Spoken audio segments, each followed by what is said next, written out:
Hello, and you're welcome to yet another edition of Unfiltered Conversation on Cleveland TV.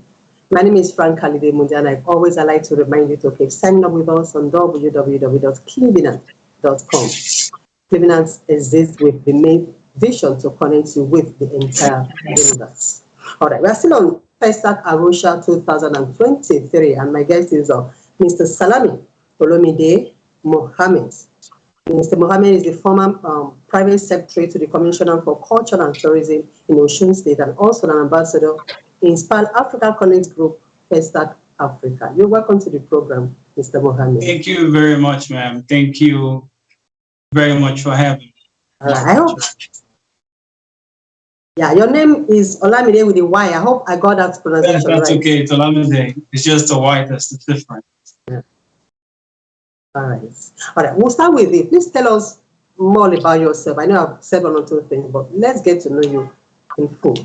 First of all, I'd like to say thank you for inviting me to be here today, and I'd like to commend you for a job well done.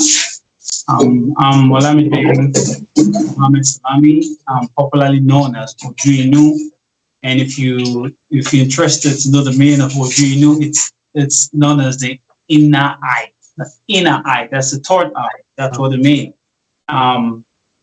Anyway, I'm a strong Pan-Africanist. I manage the Yoruba movement. I'm from Osun State, originally from Ikirun. I'm a Nigerian, and former advisor and secretary, private secretary to the Commissioner for Culture and Tourism, Osun State. And people always say the quality of life. So used to work with the ONE and as a consultant, for tourism and culture. Culture and tourism has always been something that I really, really lay emphasis on. So, so that's for now basically me. And I'm also African fabric. I'm an African fabric investor. Invest so massively on African fabric because I really promote African fabric. So that's me basically. I'm a strategist. Thank you. Okay. We'll talk more of your inventions later on as the interview progresses. But let's get to you are someone into tourism and then culture. All right. So, and we're also discussing FESTAC Africa. Now, at the same time, you are the ambassador for FESTAC Africa itself. We'll go over to Arusha. Now, what was the main focus, all right, the objectives, the aims of establishing FESTAC Africa in the first place? Oh, great. That's a beautiful question. I was looking forward to hear that, and I'm glad you just put it forward.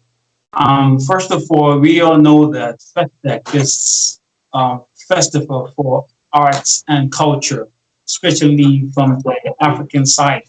A lot of people always tend to use the word motherland. For me personally, like I said before, I'm a strong Pan-Africanist on the Yoruba side. I really don't believe any longer in motherland. No country hosted, no country put it together. We only had then, we had now, then and now we had CIVAC. They are the one that happen to be with the management that holds the artifact because some of the people the participants that came for FESTAC, obviously they couldn't go back with their artifacts and their artwork, their crafts. So they have to leave them behind. And luckily for us, we have an understanding where we can manage all these artifacts. So CIVAC happened to be the place where all the artifacts in 1966 and 1977, takes as a home. We have it in Abuja and you have it in Lagos as well too. CIVAC did not do nothing. So what we did was that because I happen to be a PRO and an ambassador for Inspire Group Connect. Inspire Group Connect are the carrier of FESTAC. This project that we're talking about now, the phantom, I see it as a phantom, but we, from the Inspired side, we see it as a renaissance of what FESTAC is supposed to be. So that's why we decided to do it in Zanzibar last year. It was done in Zanzibar last year. It was a success. And the reason why we did it in Zanzibar last year was simply because we realized that we had COVID. We had a hold on COVID. And as an African, we understand that COVID is not really something that subjects us to bed bed resting and all that because of what? Because we are Africans and we know ourselves for being African. So what we did was that we decided to take it to Zanzibar, an island where we know that yes, it's a bye bye to COVID. So that was our major aim to say bye bye to COVID. That we're not affected by it, we're not scared by it because what we know, we understand how to manage it, and that's what we did. So it was a huge success in Zanzibar last year in May. And the reason, another thing, that why we decided to be doing it in May, every year in May. May is an African month.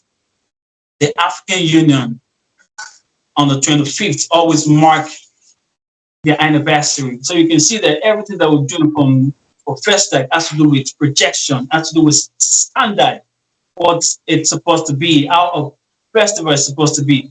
That's why we're still carrying the umbrella of how we started in 66, 77, 2022. And luckily for us now, because of logistics, we decided to do it around the eastern part of Africa. Obviously, when we're done, I'm not going to let out the cat out of the bag for now. When we're done with East Africa, hopefully we're going to, of course, we're not coming to West Africa because West Africa I hosted it twice. We're probably looking at Southern Africa or we're looking at North Africa. And you all know, I'm sure the way you're looking at me now, you won't mind to go rock FESTAC in the Southern Africa or in the Northern Africa. So Seriously. today we have Arusha. As I speak to you, we have in FESTAC Africa in Arusha. Arusha is a town, is a state or province in Tanzania where you have the mountain Kilimanjaro. Trust me, you have the Serengeti. If I had to start pointing out the fun and the excitement when it comes to what FESTAC is putting together in Arusha, trust me, you tell me let's do FESTAC every year, every month. All right, and let's explore the journey from that 1966 till now. How has it been? How would you define it? It's been, well, for me personally, I like to use the word personal because when you keep using personal preferences to put things together, it tends to tell you who you really are, who you truly are. And that's exactly what I'm doing right now. Um, we all understand the back as the 66 is the past. 77 is now. I would say now. And Arusha is tomorrow. That's exactly what Arusha is. That's exactly what I see. So we're doing the past, the present, and the future. That's exactly what we're putting together. Even if we're going to do it somewhere else again, we're still looking forward to the future as well. Too, because that's exactly what we're laying emphasis on. That's how we're touching on this year. We're touching base on archaeology, infrastructure, fashion.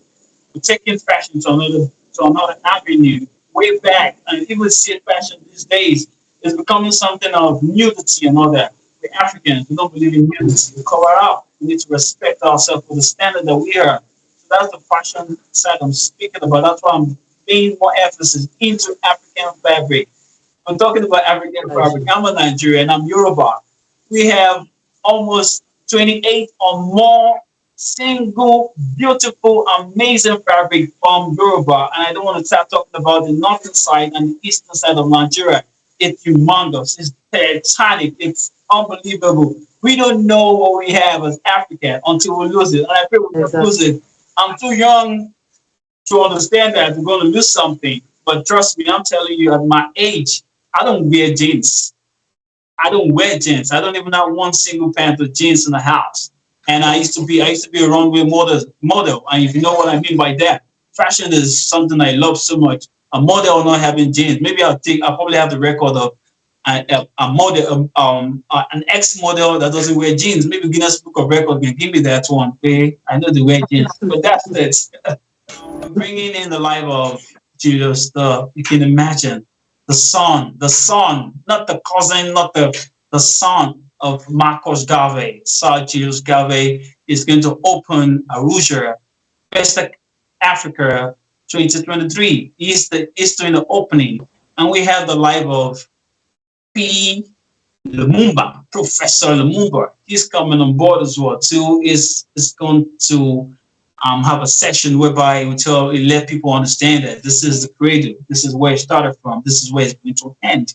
So we're having, like I said, we're having fashion, and we also have an avenue for young kids, for children, African children to come and yet storytelling. We have Mama Sisi.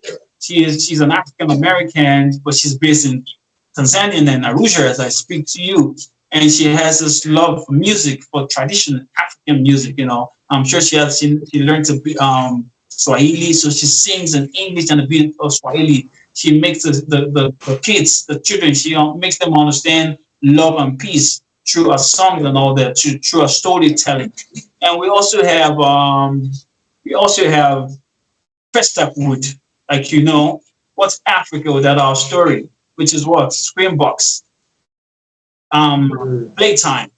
FESTAC Wood has to do with the African movie, like your Nollywood, like your South African movie, like your Kenyan movie and all that, Tanzanian movie, East African movie. So coming together on that day, on one of those days, on the 26th, we're going to premiere a movie from an African continent. We're going to have a wine. We're having a wine party. We have a first of its kind African luxurious award where we give out quality award to an African brand that has to do with luxuries and all that. We're trying to make Louis Vuitton, Gucci. We need to make them understand that we have our own Gucci as well too. We have our own, and there's also the football angle. Sports. We also have sports. We have sports. We have the mains. We have the group from the Bundesliga in Germany and Mainz 04. They're coming in as well to put boot camp for the kids as well too. So we have NBA stars coming on board to give camp for basketball, and the most important for the elites, the African elites that you know yourself. We have golf. You come while away on the beautiful AICC golf course. That's unbelievable. We're having a 7-day tour where you're going to be touring the whole of Tanzania in 7 days through the Serengeti, the Mount Kilimanjaro. You do the you really want me to let out the cat out of the bag? It's humongous. It's not harmful to you guys. You can do that. Let's get to hear the full gist. So basically, that's what we have here. That's why for FESTAC, I know as time goes on, people will understand FESTAC, that the FESTAC that they are seeing, this FESTAC Africa, it's the same as your FESTAC in 66 and 77, 2022 and 2023. It's going to be happening every year. Come rain, come sun, come eclipse. We're going to have FESTAC every year. Every year, come May the 21st up until the 27th of May, 2023, 2024, we're going to be having FESTAC Africa. All right, now, FESTAC Arusha, how do, let's say, guests, clients, and whoever is interested in being a part of it, how do they get access to it? Firstly, we have all network on social media. It's FESTAC Africa. We like the word FESTAC Africa instead of FESTAC the host, which is Arusha for this year. So if we use the word FESTAC Arusha, obviously that's a destination. But when we use the word FESTAC Africa, it speaks about Africa in general. When I say FESTAC Arusha, we're speaking in particular Arusha, which is Tanzania. And but now I would like to use the emphasis on FESTAC Africa. If you go on social media, on Instagram, Facebook, Twitter, that's FESTAC Africa. That's where you get to our information. And however you get our information, our website is always open 24 hours. It's www.festacafrica.org. That's our website. And more so again, we have correspondents virtually everywhere in Africa. Myself, I'm one of the lead head for the correspondent and ambassador for West Africa. So every question, I'm also available on social media. I have my Instagram handle, which is Ojino, and I also have my brand diabetes as well too. So for me, it has to do with strong energy when it comes to creativity of what Africa is really implies. All right, we're still discussing FESTAC Africa destination Arusha, and my guest is still Salamin Olamide Mohammed. All right, I've seen with your attire what you're putting on representing the African Yoruba culture. All right, now what is the place of faction, okay, in promoting the culture of any economy? Can you please repeat the last word again? All right, I'm asking of the place, okay, the place of faction, okay, in the place of building faction, okay, in building the economy of any nation. Oh, Because faction has a positive effect in nation building. wow. That question is more like an average type of question that you put forward. I say that because after food, shelter, clothes, that's the second, it's the third. Because you have food, you have where to stay. Of course, you need something to cover up, which is clothes. And the dynamic of this as an African contribution and development is beyond any other thing. Like for an example, in Italy, they're known for their suits and all that. And you know how much they've developed on that alone. In India, they're known for their sari. An Indian, if you see an Indian man today, nobody will tell you this is an Indian man. It's all written all over him, from the way he's dressed, for his turban, upon his outfit and all that. You know he's an Indian man. Anywhere you see the Indian man, you know he's an Indian man. It's the same thing as Arab. As dominated as the Arab are when it comes to development and contribution to growth, you hardly see an Arab man. I don't think I've ever seen the Sultan of Brunei or the what's it called, the Prince of Saudi wear suits. You know what I mean? So he's always wearing an outfit that refers to who he is and as an identity. So that's what I also believe. We as African, we need to put energy, emphasis. I can bet it. I've done my research to the highest range when it comes to projecting fabric, African fabric. If we put energy, if we have a ministry, I don't mind if we have to create a ministry out of the government that has to do with African fabric, textiling. We don't even, it's funny how we can't even go to school to learn how to do textile in the university. It's such a, I know people from Iseyin, people from Ede. Iseyin is in Oyo State, Ede in Osun State, and Ilorin in Kwara State.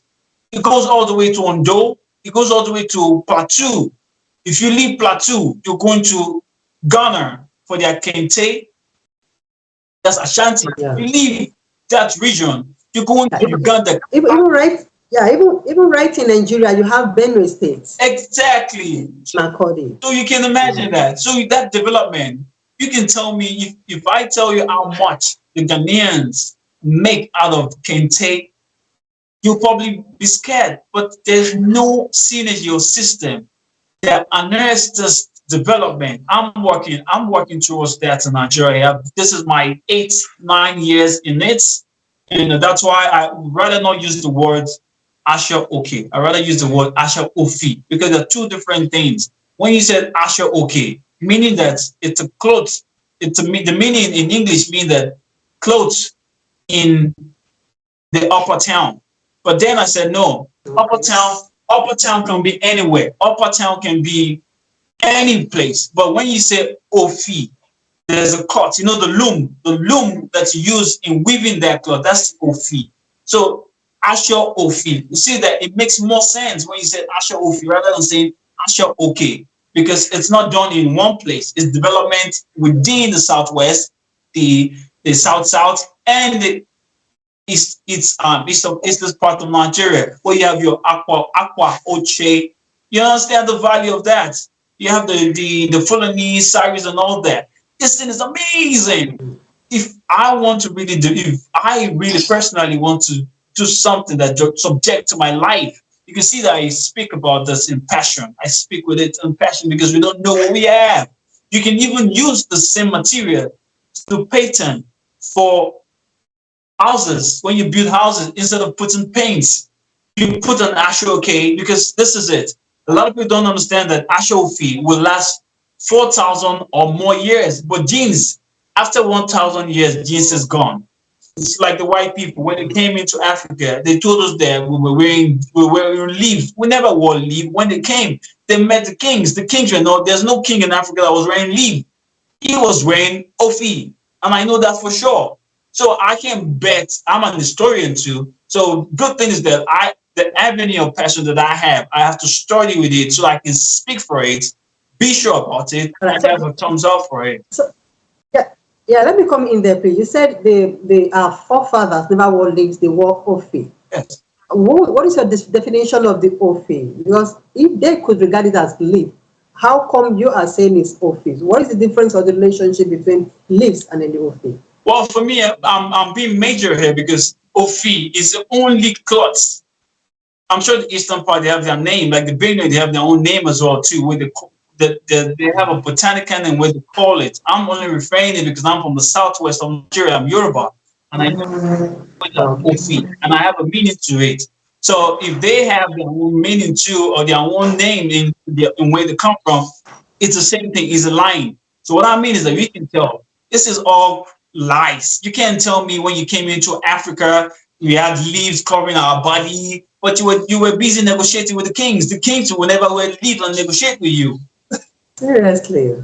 Or perhaps the pattern of the ofi itself was that of leaves. Is that possible? Is that where they got that explanation? No, that can never be possible because when they came, they spent more time because they enjoyed what was going on. The white people, when they came, the missionary, when they came, they didn't come and leave. They came and stayed. They are still here to today. Yeah. So they enjoy what they are. All right.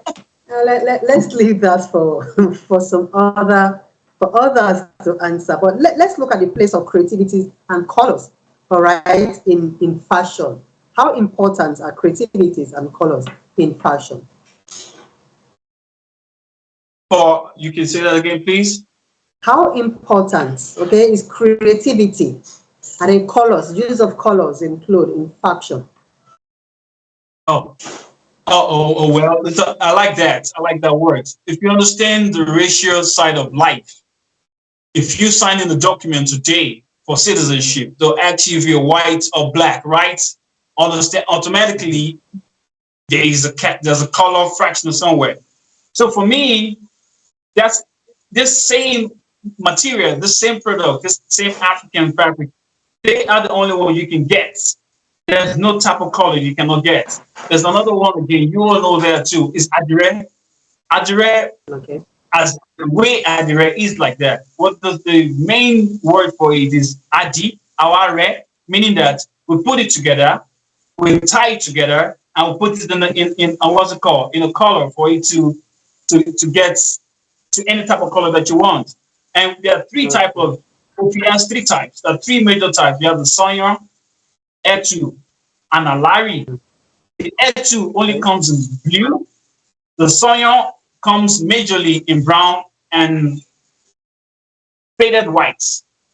The Alari comes in striped multicolors where you have the wine, the red, the pink, and all that. So you can see that our forefathers know exactly what they are doing. They know exactly what they are putting their hands on. It's just so unfortunate that people look away from it. For me, I really strongly believe that if we put energy on textile in Africa, oh my God, it's unbelievable. It's not for one person. It's not for two. It's not for 10 people. It's for everybody because you need to cover up with who you are. It's an identity of who we really are. Because whenever I go, everywhere I go, when I'm traveling, I don't need to dress big like that. You know, people always think for you to dress in an Ofi material, you need to always wear a robe and all that. I make jeans out of it. I made a pattern of jeans out of it. I make a pattern of suit, and there's nothing I have not made out of it. The shoes, their bags, just name it.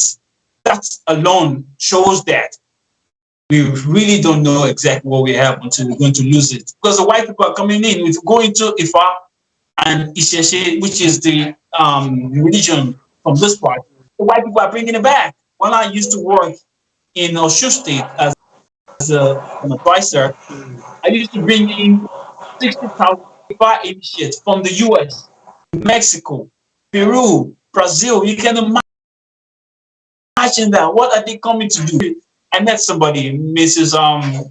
Theresa May. She told me one thing. She got 2 PhDs. She's 86 years old. She told me one thing. The son, I'd like to tell you something. She said, "You think I'm stupid? I'm 86 years old. I left the US to come to Osun State." I'm telling her, no, you came to Nigeria. She doesn't want the word Nigeria. She's entitled. She just wants the word Osun, meaning that that's where she is going to. So you can imagine how she thinks, how she reasons. So that's exactly what I'm trying to make us understand as a oneness, that we need to really, really work on our own self. And when you work on yourself, what does that mean? You're working on who you truly are, your culture.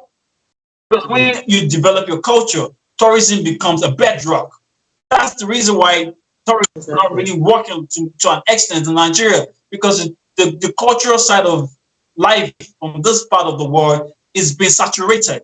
It's been monetized in a way that every time you need to do a festival, if you don't have a certain amount of money, now I keep telling people most of the time when I go on interview, I tell them, listen, are you really sure you want to interview me? Because I fear nobody. I fear nobody, nobody, nobody. I will say the truth, nothing but the truth and the truth, because that's the only thing I believe in. And that's what works for us, because that's what Africa is. Like I said, for an example, look at that. The word Mother Africa, motherland, it's been saturated. That's what the white people are using to come to take us back again. But if you use mother tongue, if a white man comes here and tell me about Mother Africa, I'll fall for it in a way, because it's bringing dynamic, which is money. But when he comes here and tells me mother tongue, he can't speak my language. If he speaks my language, it's me. If you know what I mean. If he speaks Igbo with me friendly, I'll know that, yes, now you're talking. If he speaks Swahili, I will understand that. But you see, from the angle that I take it from, I like the fact that I'm not speaking as an old person. I'm speaking as a younger person. I'm in my early 40s, and I understand this thing for a fact, that if you don't harness two things, our fabric and our culture, we will never get it right again, because it's now or never. It's now or never. And the time is, there's no more time. So who's fooling who? Why can't we be what we are born and what we are created to be as Africans, rather than trying to be somebody else? Exactly. That's actually a very tough question. But you mentioned culture, you mentioned tourism, then you mentioned textile. All right. Now, whose responsibility is it to develop this sector? Is it that of the private sector? And then is it that of the government? And whatever you are choosing, how do we go about it? Well, remember that if we keep pointing the finger on the government, the last time I checked, the government is we. We are the same government that we keep talking about. So for me, the number one when it comes to whom is who. It is we. It is you. It is me. It is we. If we don't do it, because I like the fact that I'll use we, us. It's not about me. It's about we, us. Like my product now, which is Daibile. I use the name. The meaning of the name is local indigenous creativity. That's what it means. That's what a Daibile means. Because you can't do you. When I was in Osun State, the local artists, the local artisans and all that, they don't, the people that knows what it takes don't give them respect. They don't give them the value for who they are, because but these are the people. The locals are the real people. The same thing as tourism. When COVID happened now, we understand that, oh, if not for COVID, we wouldn't understand what tourism is. But I pray and I hope that we've understood it to an extent, because COVID has come to let us understand that you don't need to go to the US, you don't need to go to England before you can associate yourself as an international tourist. When you have the word domestic tourism, domestic tourists, when I I've probably been 20 to 25 states in Nigeria, and I'm still doing more on the same tourist invention because I need to understand what we are neglecting as a government, and we don't understand that monetization it starts from tourism, culture, African fabric. A lot of people don't talk about those things. They only talk about fashion. Take fashion out of it. You see what fashion is today. You see what the Louis Vuittons are doing today. You buy a pair of pants or a bag from Louis Vuitton for $1,500. But trust me, when you wear that thing out, your elderly people will not respect you for wearing that. Only the younger people. But fashion is about, it's not about one person, it's about a race. It's about majority. It's about what people capture, what people love, what people are taking seriously. That's what fashion is for me. Because I don't always like to use the word fashion. That's why I don't see myself as a fashion designer. I see myself as an African fabric investor. That word, I know it's rare, but that's what I see myself as. If I see myself on the plan B, I'm an African fabric investor. And I repeat to the game. So yeah, it is an today. And like always, I like to encourage you to sign up with us today on www.cleaningup.com. All right, my guest is Olamide Mohammed, and so next week when we come your way with another guest on this program, I remain Frank and Guinea. Have a blessed day. Bye.